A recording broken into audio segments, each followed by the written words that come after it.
Last night on Question Time, Esther McVeigh made a bit of a fool of herself. She was talking about... Which means that you work across portfolios. So it is about scrutiny, it's about oversight, it's making sure there is delivery for money. Ken Clarke held a position, Peter Mandelson has held a position. Is the whole common sense thing inaccurate then? I'll give you examples of common sense. So actually, I think it's sort of just a popular term. So here's what I guess Rishi, the Prime Minister, has done for common sense. People would have said, delay the ban in purchasing of diesel and petrol cars. You know, those net zero targets are, not practical enough. He's done that already. That's right. So we're building upon it because there is more to do. We're talking about here how to get money into areas, how to get investment into areas. You're quite right. Robin Hood Airport, Doncaster Airport. This would be something really important locally. You've got two mayors here who should be fighting for it, like Ben Houchen did in Teesside, to get that airport back. So I think getting rid of HS2, that leg there from Birmingham to Manchester, was another bout of common sense to get that billions of pounds into local transport and the transport people So just to be clear, because these are things that have happened already. Yes, before you were Minister for Common Sense. Now you are Minister for Common Sense. Is that suggesting that the ministers that are already doing their jobs in the various departments in Cabinet, they don't have enough common sense? So you've got to come in and display more common sense? I mean, literally, how does it work?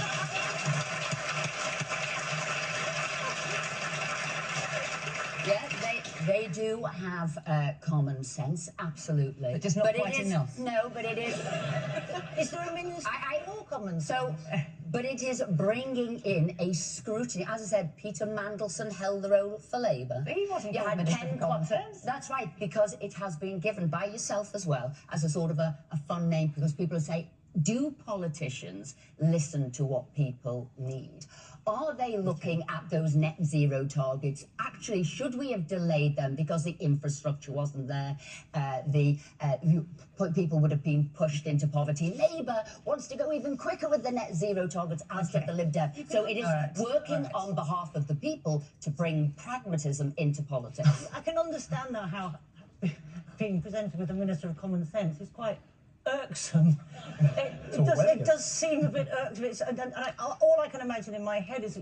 So there you are, Minister for Common Sense. And when Fiona Bruce put this idea, she could barely restrain herself.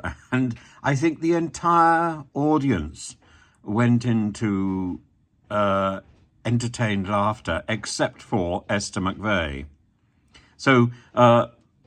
just to recap, Fiona Bruce said, well, are you saying that the rest of the government doesn't have enough common sense? And Esther McVeigh referred to Peter Mandelson, to Ken Clarke, but they weren't Minister of Common Sense, were they? And she said, well, this is something you've dubbed me.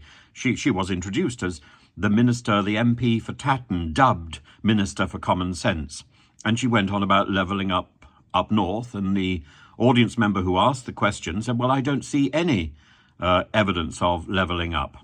And Esther McVeigh doesn't laugh. She has a sinecure of absurdity to curry favour to the right-wing madness that may feel otherwise marginalised, to keep Brexiteers happy. And she didn't laugh.